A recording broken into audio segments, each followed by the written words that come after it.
मंडळी नमस्कार. मज हृदयी सद्गुरु जेणे तारिलो हा संसार पुरु, म्हणून विशेषे अत्यादरू विवेकावरी. जैसे डोळ्या अंजन भेटे, ते वेळी दृष्टीसी फाटा फुटे. मग वाट पाहिजे तेथ प्रगटे महानिधी.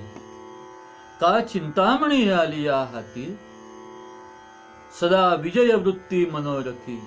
तैसा मी पूर्ण काम श्री निवृत्ती ज्ञानदेवो म्हणे. इथपर्यंत आपण प्रवास केलाय आणि त्याला संगीत क्षेत्रातील दाखले आपण थोडे पाहिले.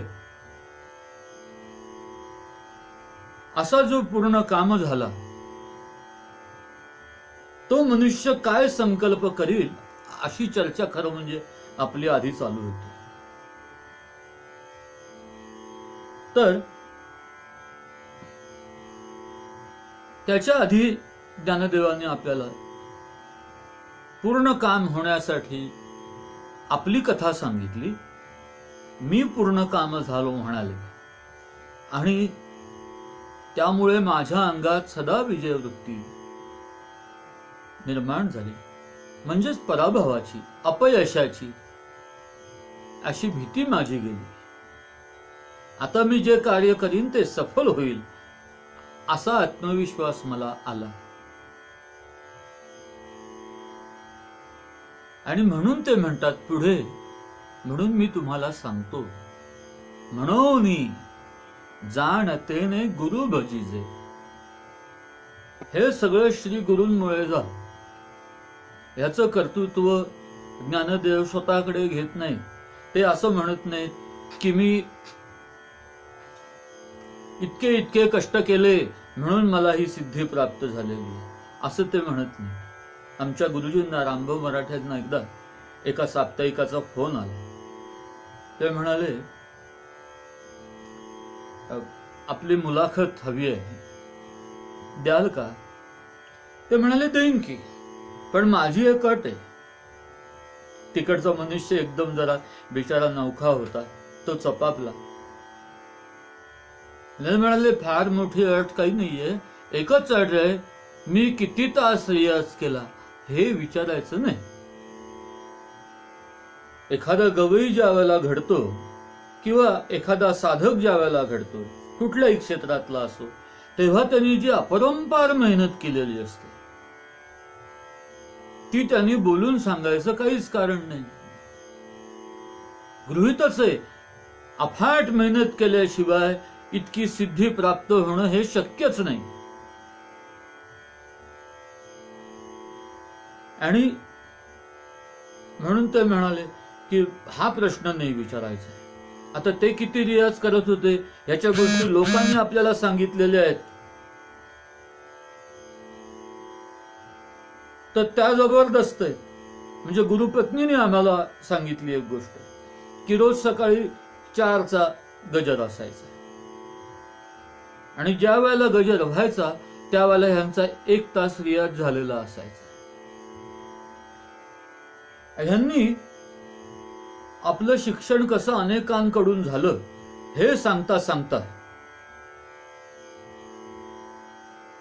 एक स्वतःबद्दलची हकीकत सांगितली होती की ते अनेकांच्या गाण्याला जात असत आणि तिथे त्यांना काहीतरी नवीन गोष्ट मिळत असे. आता त्या नवीन गोष्ट मिळत असे म्हणजे ती स्वीकारायची आहे. ती स्वीकारायची आहे म्हणजे ती गळ्यातही आली पाहिजे. आता ही गळ्यात येत आहे तेव्हा मी तिला कुठे वापरेन हा निर्णय करायला थोडा अवधी आहे, परंतु विसरून जायच्या आत म्हणा किंवा ह्या गोष्टीला वेळ दवडायचाच नसतो म्हणून म्हणा. त्यावेळेच्या मैफिली ह्या रात्री 9-10 उशिरा सुरू व्हायच्या आणि पहाटेला संपायच्या 4 वाजता 3 वाजता. तिथून हा मनुष्य घरी येणार. तेव्हा वाहनं काय होती, चालतच घरी यायचं.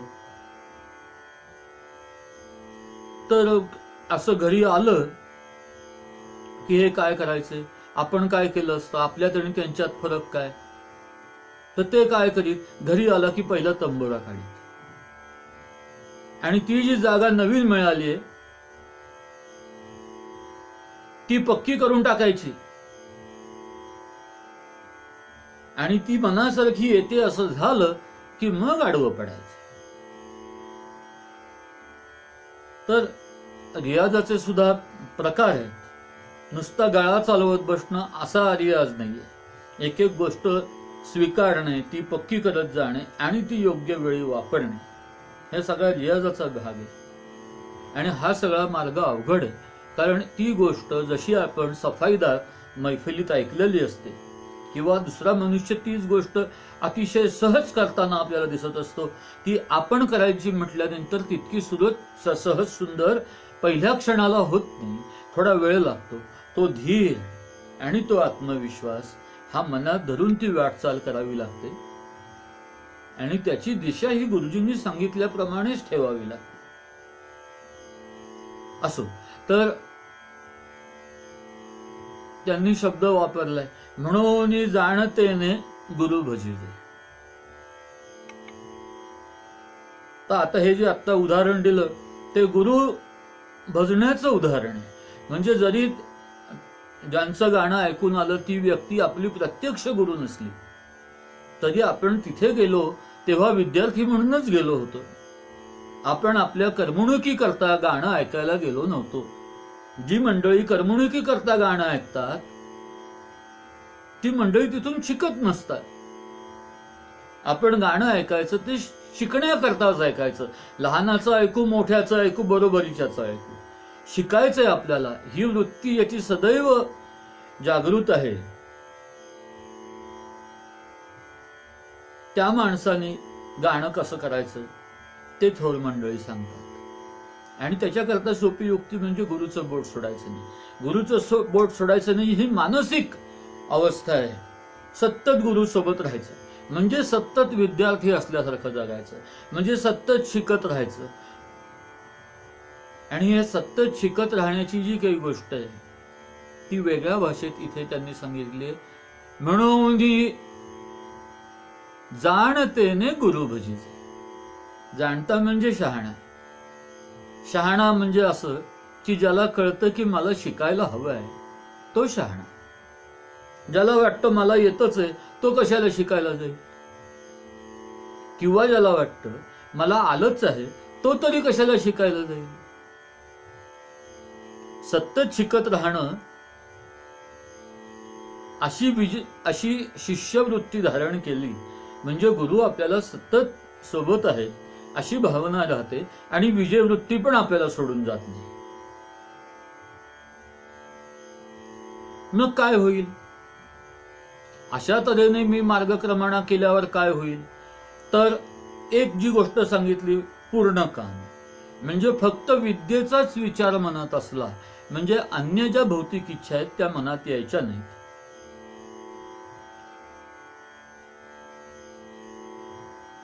त्या इतर इच्छांची निवृत्ती झाल्यामुळे जे मुख्य ध्येय गाठायचंय त्याला कमीत कमी वेळ लागेल. आणि अशा मुक्कामावर आपण पोहोचू की त्याच्यानंतर मग गुरुंनी आपलं बोट सोडलेलं असल्यामुळे आता आपल्यालाच आपला मार्ग शोधायचा आहे. पण शक्ती ही अशी आलेली आहे की जिथे आपण पाऊल ठेवू त्याचा रस्ता होईल. इथपर्यंत आपण चर्चा केली. पण आता आज गुरु भजणे म्हणजे काय? गुरु भजणे म्हणजे आपल्याकडे गुरु हा शब्द आणि भजन करणे हा दुसरा शब्द, हे जोडायची एक सवय आहे आपल्याला. त्यामुळे फार गोंधळ होतो. आपल्याला वाटते की भजन करणे म्हणजे हातात टाळ घेऊन आरती करणे, त्याआधी गुरुला वंदन करणे. गुरु प्रत्यक्ष नसल्यामुळे तसा फोटो लागायचा, मग त्याला गंध लावायचं, फूल लावायचं, हार घालायचा, सगळ्यांनी नमस्कार करायचा, मान खाली घालायचे आणि सद्गुरुनाथ महाराज की विजय आणि मग आरती म्हणायची. हे असं झालं म्हणजे गुरु भजन झालं अशी अनेकांची समजूत असते. परंतु हे एक क्रियाकर्म आहे. ते मनापासून केलं तर त्याची काही फळं आहेत. परंतु ती फळं आणि ज्ञानदेवांनी इथे सांगितलेलं फळ ह्याच्यामध्ये फार अंतर आहे.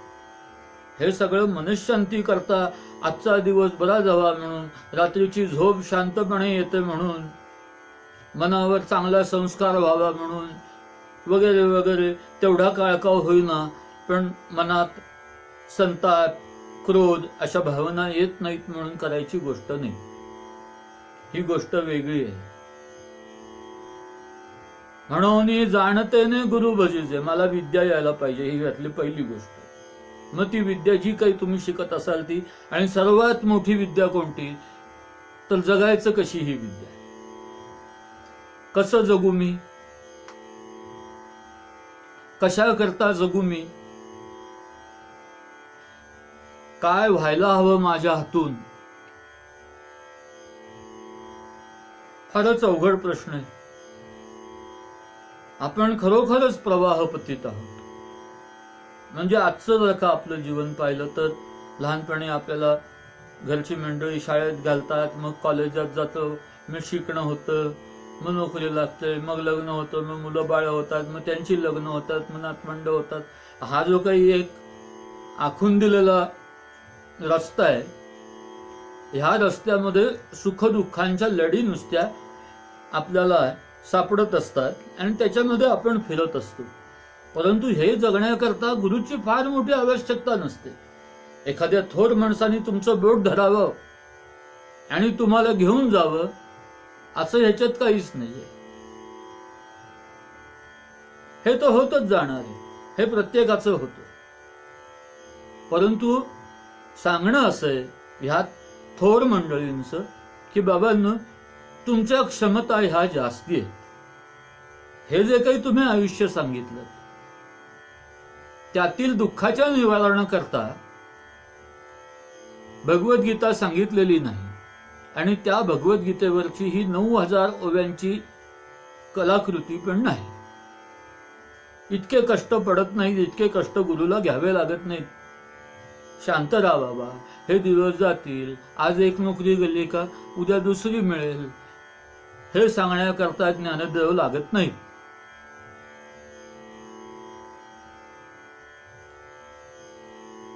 ज्ञानदेव आपल्याला ह्याच्यासाठी लागतात की आपल्या अंतर्यामीची जी क्षमता आहे, आपलं जे आत्मबळ आहे ते किती आहे ह्याचा आपल्याला अंदाज येऊन त्याप्रमाणे आपल्या हातून काहीतरी घडावं. आपण रोज जी करतो ती कामं असतात, ती कामं सुद्धा आपल्याच्यानी रोज नियमाने तितकी चांगली होणं ही किती अवघड गोष्ट असते हे आपण रोज अनुभवत आहोत.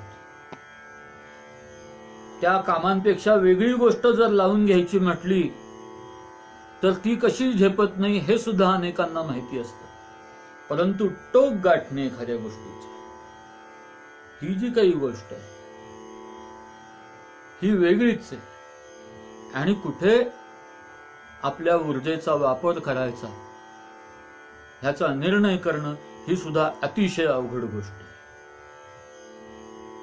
म्हणून जाणतेने गुरु भजीजे, तेने कृतकार्य होईजे.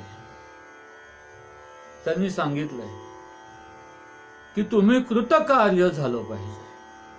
इथे ज्ञानदेवांची भाषा ही उपदेशाची भाषा आहे. आधीची जी भाषा होती ती आपल्या जीवनात घडलेल्या घटनांचं वर्णन करणारी होती. आता ते आपल्याला उपदेश करत आहेत की म्हणून जे शहाणे असतील त्यांनी गुरुला भजावं. असं केलं म्हणजे तुम्ही कृतकार्य व्हाल. आपल्याला कृतार्थ हा शब्द माहिती आहे. एखादा मनुष्य म्हणतो की मी असं असं जीवन व्यतीत केलं आणि मी कृतार्थ झालो.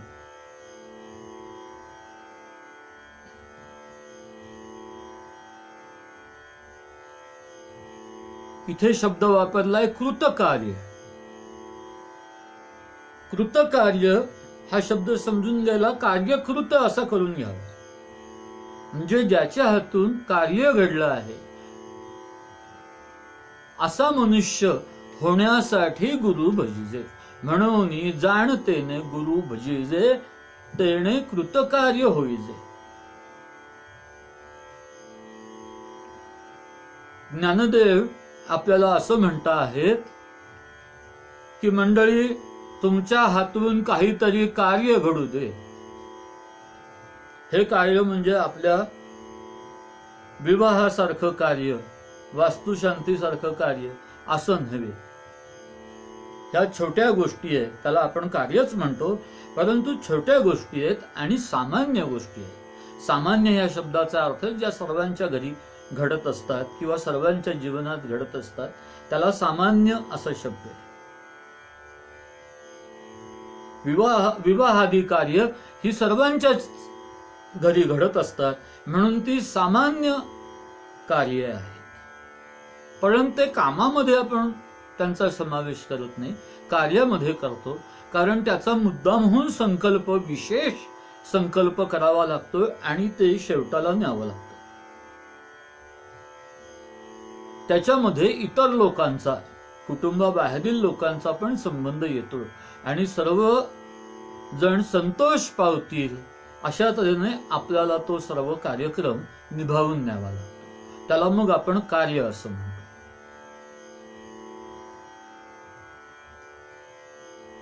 कुठे आपत्ती आली तर स्वयंसेवकांचे गट तिथे जातात, मदत करतात, पीडितांना आसरा देतात. तो कठीण काळ जाईल अशी काहीतरी व्यवस्था करतात. हे कार्य आहे. असा आपण विचार करत चाललो की काम आणि कार्य. रोज आपण उठलो, आपली रोजची कर्म आवरली, कामावर गेलो, परत आलो, जेवलो, झोपलो, ही काही सांगायची गोष्ट नाहीये. ह्याच्यात जाता येता एखाद्याला हातावर 10 रुपये ठेवले मदत म्हणून, तर ती अजिबातच सांगायची गोष्ट नाहीये. एखादा आपला छंद पुरवला आपण, तर एक थोडस केसात फुल माळल्यावर जसं मनुष्य बरं दिसतं तसं. परंतु तरी फार मोठं विशेष काही झालं नाही.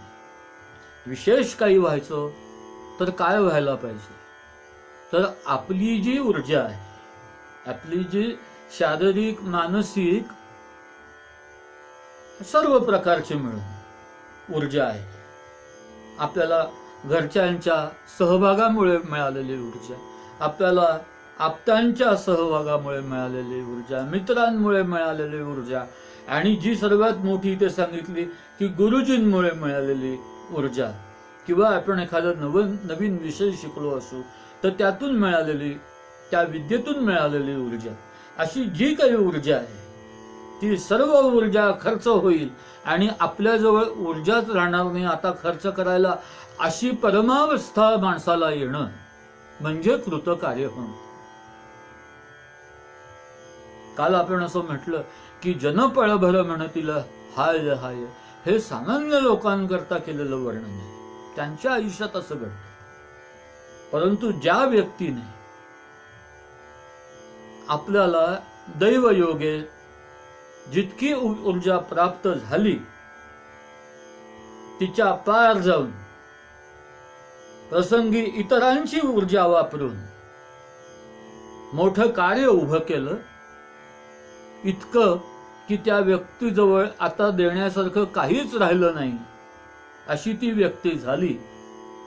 असं ज्या वेळेला होईल त्यावेळेला ती व्यक्ती खऱ्या अर्थाने कृतार्थ झाली, कृतकार्य झाली, कार्यकृत झाली असं म्हणता येईल. आणि ज्यांच्या नावाने ही व्याख्यानमाला चालू आहे ते लोकमान्य असे होते की त्यांनी जीवनातला क्षण आणि क्षण हा ह्याच्यासाठी वापरला.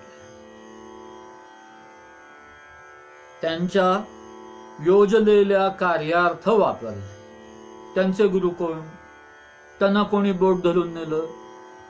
त्यांना गीतेने बोट धरून नेले. 15-16 वर्षाचे होते आणि वडिलांच्या लक्षात आलं की आपल्याला हे जे आजारपण आलेलं आहे, हे आजारपण आपल्याला आता शेवटाकडे घेऊन जाणार आहे. तेव्हा ते म्हणाले,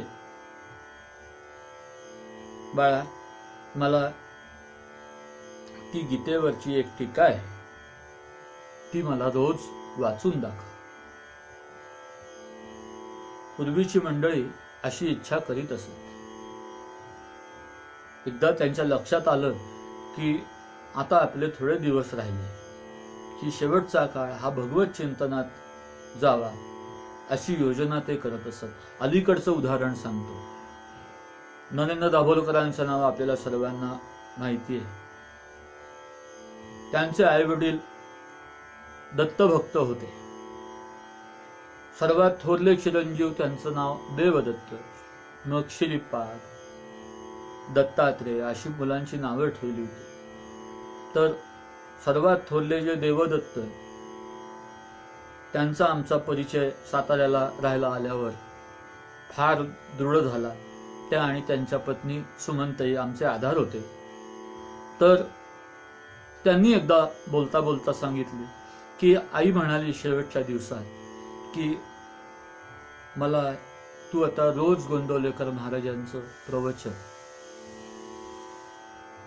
अशी 365 प्रवचनं एका ग्रंथात आहेत की जे रोज एक वाचायचं आणि विषय त्यात एकच, नाम.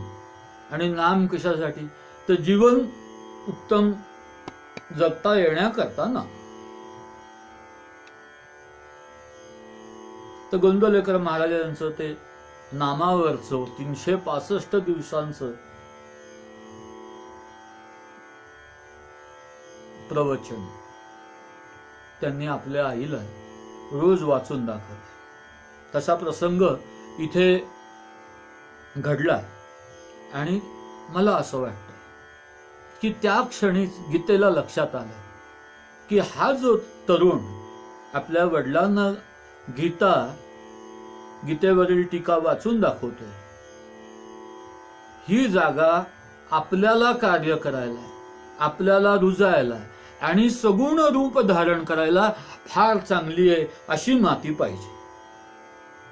इथे आपलं बीज घातलं तर ते तरारून उठेल असं गीतेलाच वाटलं आणि त्या क्षणी गीतेने त्यांच्या हृदयात प्रवेश केला. त्याच्यानंतरचा काही काळ हा लोकमान्यांनी महाविद्यालयीन शिक्षण घेण्यामध्ये आणि महाविद्यालयीन शिक्षण घेत असताना शरीर संपदा कमवण्याकरता 1 वर्ष देऊन नंतर आगरकरांबरोबर देशाची स्थिती वाईट का ह्याच्यावर चर्चा करण्यात घालवली. अभ्यास तर सर्वांचाच होत होता. वर्गात पहिला नंबर यावा ह्याच्याकरता टिळक आणि आगरकर धडपडत नव्हते. जे काही शिकतो आहे ते आपल्याला समजलं पाहिजे. गणित उत्तम आलं पाहिजे, पदार्थ विज्ञान उत्तम आलं पाहिजे, इंग्रजी भक्कम असली पाहिजे. प्रत्येक विषयात ते उत्तमच होते. परीक्षेत किती मार्क मिळवायचे हे ध्येय नसलं की मनुष्य विषयात उत्तम होतो. ते ध्येय ठेवलं की मनुष्य विषयात उत्तम होतो. परंतु अनावश्यक वेळेचा जो उपयोग करायचा माणसाने त्याच्यावर तसा तो करतो.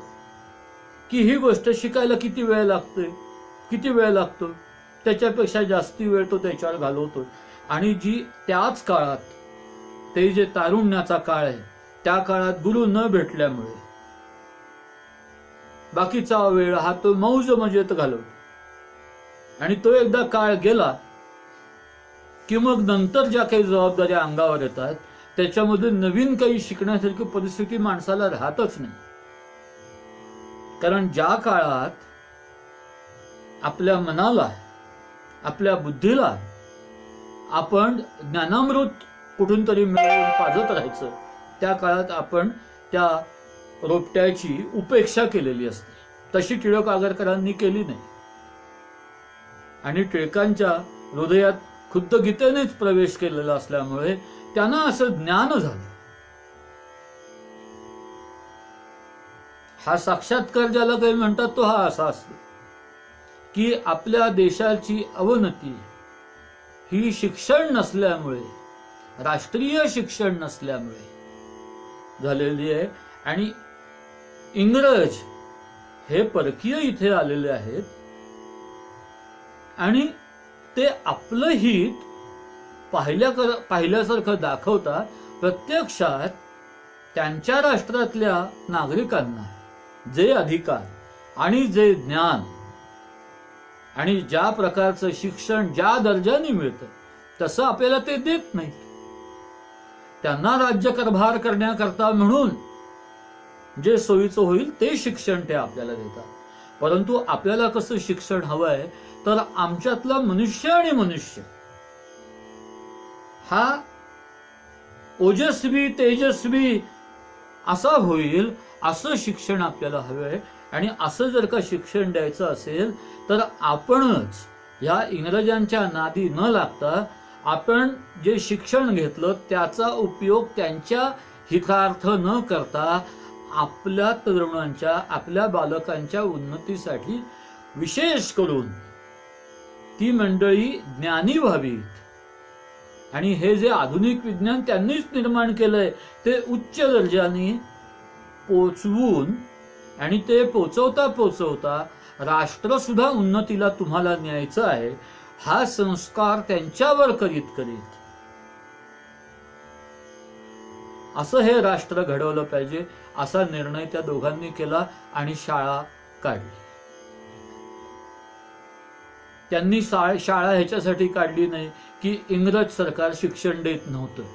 त्यांनी ह्याच्यासाठी शाळा काढली की शाळेमध्ये दिलं जाणारं शिक्षण हे केवळ भौतिक स्वरूपाचंच आहे, आध्यात्मिक स्वरूपाचं नाही. आता आध्यात्मिक स्वरूपाचं शिक्षण म्हटलं आणि गुरु हा शब्द आला आणि भजने हा शब्द आला की अनेक लोक स्वतःचा गैरसमज करून घेतात आणि इतरांचा करतात. परंतु आध्यात्मिक शिक्षण याचा अर्थ जे आत्मबल वाढवतं, जे माणसाला ज्ञान आणि विज्ञानात पारंगत करतं ते शिक्षण म्हणजे आध्यात्मिक शिक्षण. शाळेमध्ये विज्ञान शिकवलं जातं परंतु आत्मबल कसं वाढवायचं हे शाळेमध्ये शिकवलं जात नाही. ही त्यांची त्यावेळेला व्यथा होती. आणि आज आपण जर का पाहिलं तर टिळकांना आपण न भजल्यामुळे आपल्या राष्ट्राची आजही तशीच अवस्था आहे की आम्ही थोडेफार विज्ञानात प्रगती करणारे झालो असलो तरी ती प्रगती ही पुरेशी नाही. म्हणजे ती आमच्या राष्ट्राची वृत्ती बनलेली नाही. आणि त्यामुळे ह्या राष्ट्राच्या मनात पराभवाची भीती असते. कुणीतरी आपल्यावर आक्रमण करील या भीतीमध्ये आपल्याला जगावं लागतं. सदा विजयवृत्ती मनोरथी ही गोष्ट जी आहे ती येण्याकरता केवळ शस्त्रास्त्र पुरेशी नसतात तर ती वापरण्यासाठी जे आत्मबल लागतं ती कधी वापरावी कशी वापरावी ह्याच्याकरता जे विज्ञान लागतं त्यातली पारंगतता ही लागते आणि ती मिळवण्याकरता आपल्याकडे वेळ नसतो. हा कार्यक्रम लवकरात लवकर व्हायला पाहिजे. आपल्या आयुष्यात विद्या जी आहे ती आपल्याला पटकन प्राप्त झाली पाहिजे. उद्या येईल परवा येईल येत राहील असं सारखं म्हणून अख्खं आयुष्य जाईल. मग काय येत नाही आपल्याला गोष्ट? आपल्याला गोष्ट ह्याच्यामुळे येत नाही की आपलं मन केवळ विद्येत गुंतलेलं नाही, आपलं मन इतरही अनेक गोष्टींमध्ये गुंतलेलं आहे. ते मन जर का आपल्याला काढून घेता आलं, सामान्य इच्छांचा जर का आपण त्याग करू शकलो तर आपल्याला जी मुख्य गोष्ट साधायची आहे ती लवकर साधली जाईल. वेगवेगळ्या प्रकाराने हा विषय ज्ञानेश्वर महाराजांनी